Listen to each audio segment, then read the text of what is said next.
merci Gwenaël, merci à vous d'avoir fait le déplacement. Donc voilà, je me présente, pas besoin de me présenter. Donc je suis content de prendre la place de Véronique, qui était ma directrice de mémoire. Je suis content de me retrouver à ses côtés. Donc je veux bien la secourir un peu, c'est une bonne chose pour elle. Donc le travail que je vais vous présenter, donc il est extrait de ma thèse, qui s'intitule Gardienne du port, une histoire de l'économie de comptoir calédonienne des origines à nos jours, donc sous la direction d'Isabelle Maire. Donc vous allez retrouver le travail que je vous présente, il est très inspiré de... Il s'inscrit dans ma thèse en fait. Quand Gwenaël m'a contacté, voilà, j'étais en rédaction de thèse, je me suis dit bon, ben, je vais voir si je peux faire un petit zoom sur l'alcool afin de creuser plus particulièrement une marchandise à part. Et effectivement, vous allez voir, je aborde un peu dans ma présentation d'aujourd'hui les thématiques que j'aborde dans ma thèse, à savoir la maîtrise des circuits de distribution en Nouvelle-Calédonie par les tenants de l'économie de comptoir et le poids de la trajectoire de ces tenants de l'économie de comptoir sur le développement économique de la Nouvelle-Calédonie et la question du ravitaillement maritime indispensable en situation insulaire. Donc, l'alcool, c'est une marchandise à part. On le sait tous, d'un point de vue commercial, pour l'économie de comptoir, c'est vraiment une marchandise qui est fondamentale et qu'on ne peut pas traiter comme les autres. Donc mon travail, il se concentre sur les 50 premières années de la colonisation, de 1853 vers 1900. Donc j'ai choisi cette périodisation par défaut, puisque les archives dont je disposais ne dépassaient pas 1910. Du coup, je me suis contenté de faire les 60 premières années entre 1850 et 1910, mais il ne faut pas voir la date du début du XXe siècle comme, on va dire, une borne chronologique très spécifique. En fait, c'est juste l'arrêt de mes archives. Donc, les sources utilisées, elles sont de trois types. Dans mon travail, j'ai utilisé principalement les périodiques calédoniens et australiens, surtout où on a beaucoup d'informations. J'ai utilisé les entrées et les sorties du port de Nouméa, le registre des entrées et des sorties du port de Nouméa. Et j'ai utilisé, j'ai oublié la troisième, oui voilà, les procès-verbaux du Conseil général de la Nouvelle-Calédonie et du Conseil du gouverneur. Une petite précision pour toutes les photos que j'ai utilisées pour le diaporama, j'ai pas mis on va dire les références des photos. Elles ont toutes été transmises par l'ADCK, par la médiathèque du centre culturel Chibaou. Et du coup, vous allez voir, elles servent surtout d'illustration. C'est juste pour vous donner un peu l'ambiance, mais il n'y a pas vraiment, à part une photo où on peut s'arrêter. Je les ai mis surtout en fond, donc du coup, voilà, j'ai pas mis en bas à chaque fois la source. Mais vous les trouvez tout au centre culturel. C'est des extraits de cartes postales du début du XXe siècle qui sont très intéressantes. Donc, dans ma contribution, les 50 premières années de l'économie de comptoir calédonienne, les 50 premières années du commerce de boissons alcoolisées en Nouvelle-Calédonie, le projet, comme dans ma thèse, c'était de quantifier et de comprendre le réseau d'approvisionnement. Comment était approvisionnée la Nouvelle-Calédonie en alcool. Et comment, en fait, à partir du port de Nouméa, cet alcool était distribué aux différents points de la Grande Terre. Donc, à partir de ces questionnements simples, j'ai dégagé plusieurs choses qui m'ont interpellé. La première, c'est le fait que l'alcool, c'est dans tous les chargements qui arrivent à Nouméa, c'est une marchandise qui arrive de manière régulière et en grande diversité. Beaucoup d'alcool, très diversifié. La deuxième chose, c'est que c'est une marchandise à part. Je vous expliquerai pourquoi tout à l'heure. Du point de vue, on va dire, du transport, du point de vue de la taxation, c'est vraiment une marchandise qui n'est pas gérée comme les autres. La troisième chose, c'est que je vais vous faire la troisième et la quatrième partie, c'est deux zooms. Un zoom sur le tournant dans l'approvisionnement en alcool à partir de 1890. Au début, il est assuré par des Britanniques, mais à partir de 1890, il est assuré par les maisons coloniales françaises, ce qui est un tournant dans le commerce calédonien. Et la dernière chose, c'est, on va faire au début du XXe siècle, je vais finir, je suis désolé, je suis très ému. Non, mais ça arrive des fois. Du coup, j'étais en train de dire, oui, voilà, je vais vous faire un petit tableau au début du XXe siècle de la distribution d'alcool voilà, en Nouvelle-Calédonie. Donc, ravitaillement et distribution dans les premières décennies, l'origine de l'alcool qui arrive en Nouvelle-Calédonie. Donc, j'ai repris les travaux de Dorothy Scheinberg et de Georgette Cordier-Rossio, qui montrent qu'en fait, tout simplement, les santaliers utilisaient très peu l'alcool comme marchandise de traite. Et jusqu'en 1850-1853, on n'en trouve pratiquement pas ou très peu dans les navires qui arrivent en Nouvelle-Calédonie. Vraiment, l'année marquante, c'est la prise de possession en 1853 et l'étude des bateaux qui rentrent à Nouméa à partir de 1853 montre qu'effectivement, à partir de 1853, il y a de très grandes quantités d'alcool qui arrivent en Nouvelle-Calédonie en lien avec la prise de possession pour le ravitaillement des colons, des militaires, etc. Donc le trafic s'affirme à la prise de possession.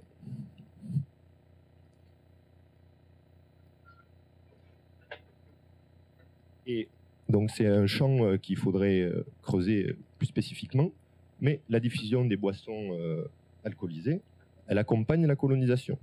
Donc là, c'est ce que je vais vous montrer dans mon travail, c'est une forme d'imprégnation de la Grande Terre petit à petit de l'alcool qui est distribué petit à petit. Et du coup, l'alcool, il accompagne vraiment l'installation des colons en Nouvelle-Calédonie. Donc là, ça va être, je vais vous le montrer par l'intermédiaire des points de vente, mais on pourrait suivre aussi, je pense, les missionnaires catholiques aussi, qui transportaient aussi, qui consommaient de l'alcool régulièrement. Les sites miniers aussi, il faudrait peut-être voir autour des sites miniers, comme on disait tout à l'heure. C'est vraiment à chaque fois que les colons s'installent quelque part, ils sont accompagnés de cet ami ou de ce dangereux ami qu'est l'alcool. Donc, j'ai étudié en détail les chargements des années 60.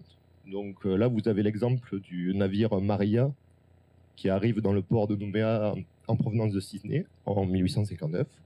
Et on peut constater que donc il transporte de grandes quantités d'alcool. Vous avez un peu enfluoté le détail de ces alcools. Alors il n'y a pas que des alcools sur le navire, hein, comme vous pouvez le constater, mais on constate quand même de grandes quantités d'alcool et surtout déjà une grande diversité. Et on va trouver de la bière, du vin de plusieurs qualités, des caisses de champagne, voilà. Et du coup, dans tous les bateaux, dans tous les convois des années 60, on va avoir cette présence de quantité et de diversité d'alcool, accompagnée après de diverses marchandises qui alimentent la colonisation, le bétail pour nourrir la population, le bois de construction, etc. Mais toujours de grandes quantités d'alcool. Je suis parti de ce navire, puisque comme vous pouvez le constater, j'avais la liste des importateurs qui avaient consigné les marchandises. Donc j'ai retenu 3 maisons qui étaient importantes, qui se concentraient sur l'alcool. C'est la maison Le Verrier, Curcier & Co, Monsieur Ralph et Monsieur Cresser, que vous avez en bas à gauche. Donc j'ai remonté les pistes un peu de ces importateurs pour savoir qui ils étaient, d'où ils venaient et par où passait l'alcool. J'ai remonté la piste donc de ces importateurs d'alcool. Vous en avez on peut les classer en 2 catégories. Vous avez Monsieur Ralph et Monsieur Cresser, qui sont en fait des grossistes. On va appeler ça des grossistes. Eux, ils sont installés à Nouméa. Ils ont des magasins, des maisons de commerce à Nouméa, et ils importent leur alcool de Sydney. Donc là, la carte que vous voyez, c'est moi qui l'ai construite à partir des entrées et des sorties du port entre 1860 et 1870. On s'aperçoit en fait que la grande majorité des produits, de manière générale, qui arrivent à Nouméa, ils viennent tous, pratiquement, ou en grande partie, des colonies australasiennes, c'est-à-dire de Nouvelle-Zélande, mais surtout d'Australie, mais aussi de Bordeaux, mais principalement, du coup, de Sydney. Et donc l'alcool, en grande quantité, dans les années 1860, il vient de Sydney. Et à Sydney, on va trouver un spécialiste, ou plutôt un négociant spécialisé dans le commerce d'alcool, qui s'appelle la maison Le Verrier, Curcier & Co, qui en fait est installée entre Melbourne et Sydney, et qui donc s'est spécialisé dans le négoce d'alcool entre l'Europe et la Nouvelle-Calédonie. Et les produits qui sont consommés en Nouvelle-Calédonie sont les mêmes qu'on peut trouver sur le marché australien de l'époque, puisque c'est des grossistes importateurs qui donc du coup font venir de France par navire de grandes quantités d'alcool, donc l'absinthe dont on parlait tout à l'heure, mais aussi du coup le gin, le vin aussi, le clairet en particulier, qui vient de Bordeaux à l'époque. Et j'ai retrouvé, donc, en travaillant sur les périodiques australiens, un article qui était intéressant. Donc je ne vous le lirai pas, là vous l'avez au tableau, mais ça montre, c'est une réunion qui s'est tenue en 1879, donc un peu après notre période, mais c'était déjà le cas un peu comme ça dans les années 60, où 80 gentlemen se retrouvent donc dans une maison à Sydney pour parler d'alcool, déguster du champagne. Et ces gens, on peut trouver des Calédoniens dedans, Monsieur Pelletier, Monsieur Daly, se retrouvent pour voir un peu quel champagne serait le meilleur pour le marché australien, le marché calédonien. Donc ça fait partie des petits documents qui ont été trouvés pour cette recherche.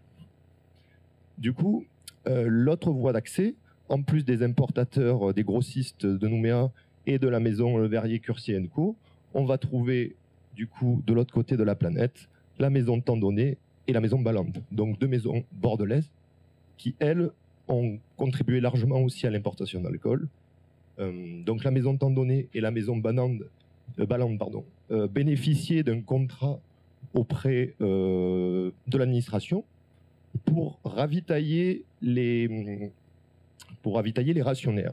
Et donc à ce titre, elles importaient de diverses nourritures et des boissons pour le gouvernement.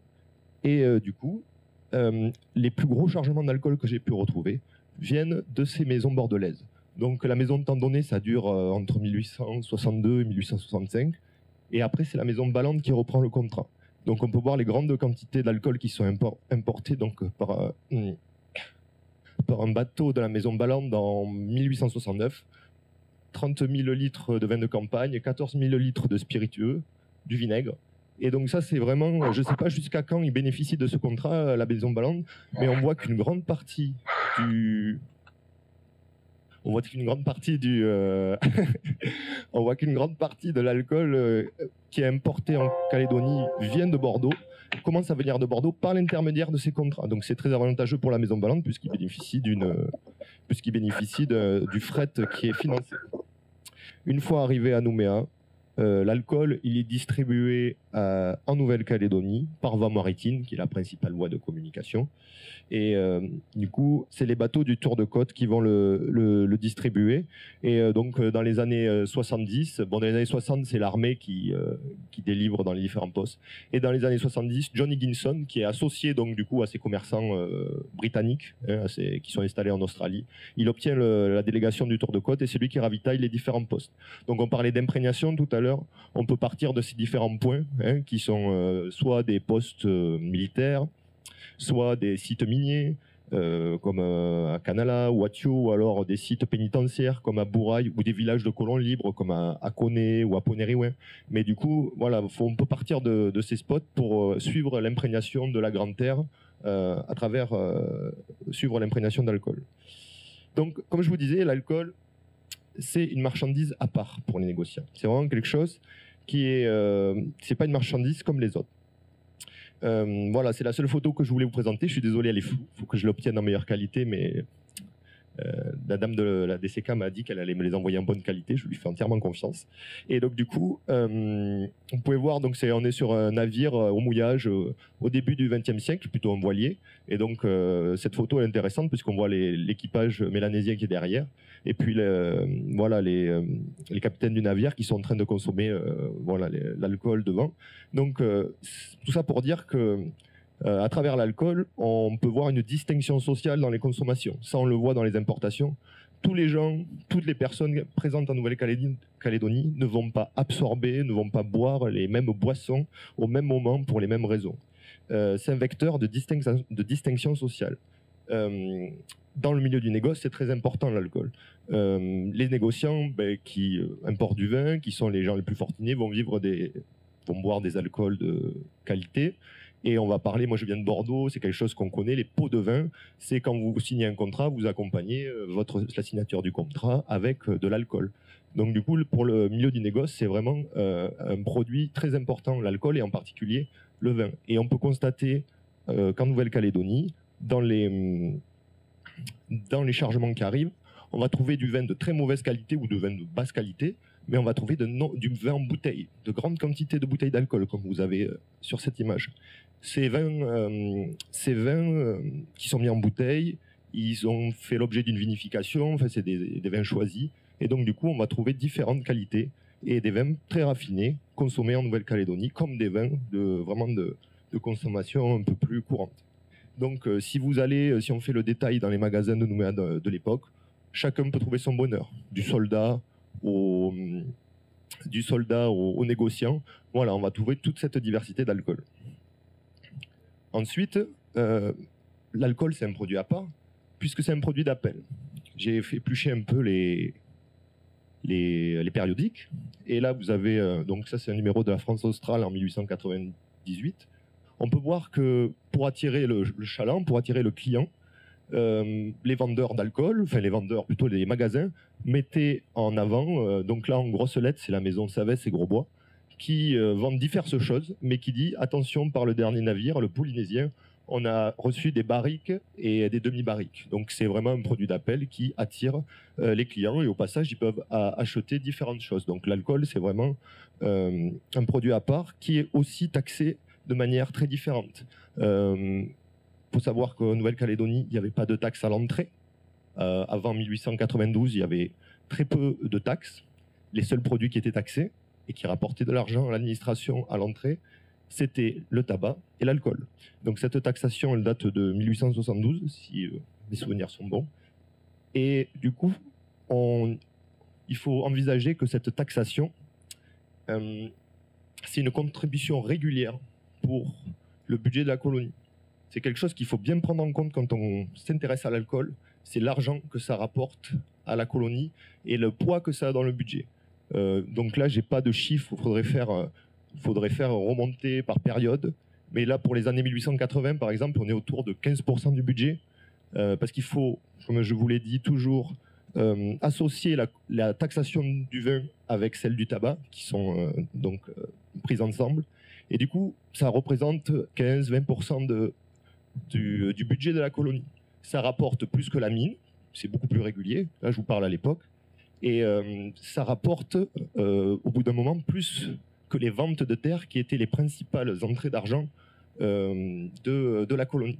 Donc il faut savoir que la taxation de l'alcool et du tabac, c'est quelque chose qui est très important. Donc moi je m'arrête au début du XXe siècle, c'est valable jusqu'en 1900, mais si vous continuez et vous prolongez l'histoire, je pense que jusqu'à aujourd'hui, on est encore dans cette question, savoir combien rapporte la taxation du tabac et de l'alcool. C'est public et je pense que c'est intéressant et ça explique pas mal de choses. Enfin, c'est une marchandise qui est difficile à transporter. Marchandise à part, puisque voilà, surtout le vin en particulier, ça s'oxyde, c'est sensible aux variations de température, et on a de très nombreuses affaires, notamment avec les messageries maritimes qui subissent les récriminations des différents chargeurs qui se plaignent que leurs barriques arrivent à varier. C'est surtout les barriques qui avaient tendance à tourner. Et là, j'ai retrouvé, donc c'est en 1893 dans un procès verbal du conseil privé du gouverneur. Donc, il est question de 3 bordelaises, c'est 3 barriques, donc, qui sont condamnées, qui proviennent du poste militaire de Canala et qui en a fait la remise au magasin du chef-lieu. Ces bordelaises sont arrivées en bon état, mais au bout de 8 jours, elles furent percées par des vers à tout endroit différent. Et ce transportement fut reconnu nécessaire.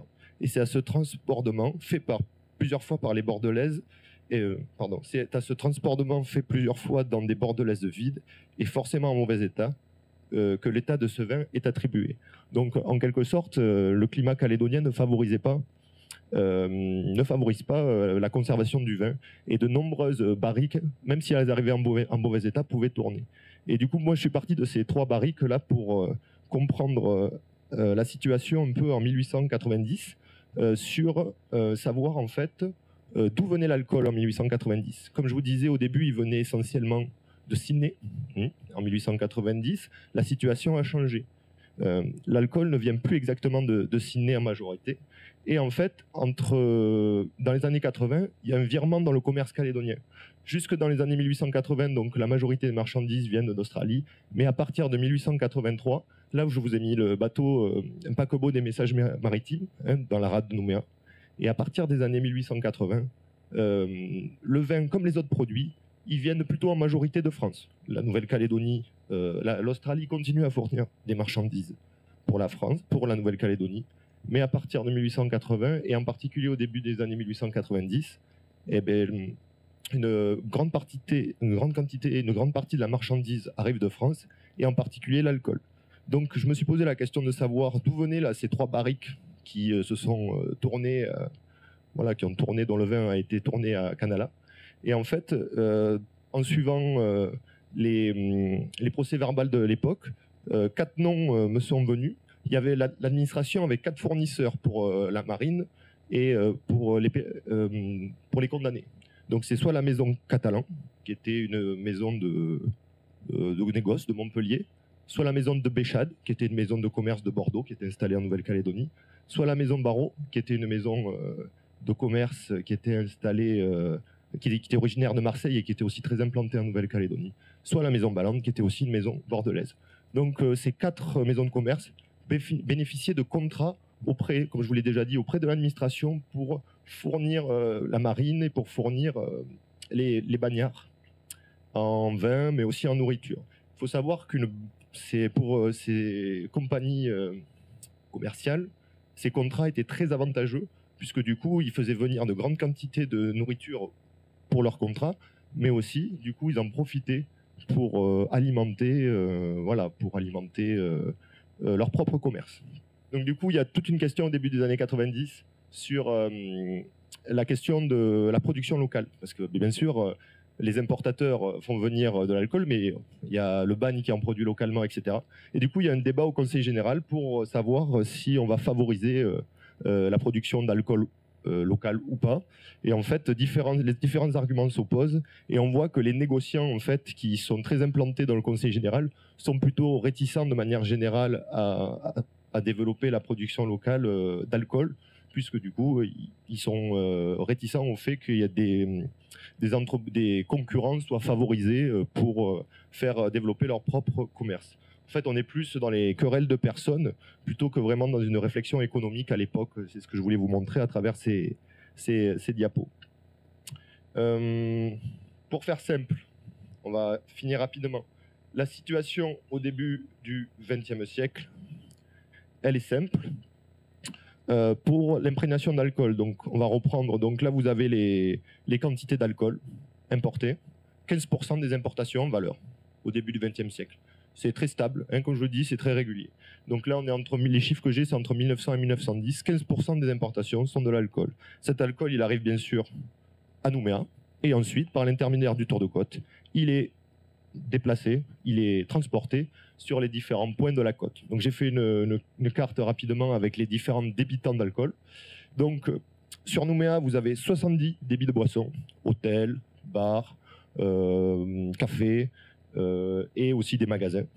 Et ensuite, si on va dans les différents points de la côte, on s'aperçoit que donc on trouve, on va dire, dans les différentes localités, 35 débits d'alcool. Les trois villages ou les 3 localités où on en trouve le plus, c'est Koné, Ouégoua et Bourail. Voilà. Mais tous les autres qui sont répertoriés, vous avez au moins 2 ou 3 points de distribution d'alcool. Enfin, pour terminer,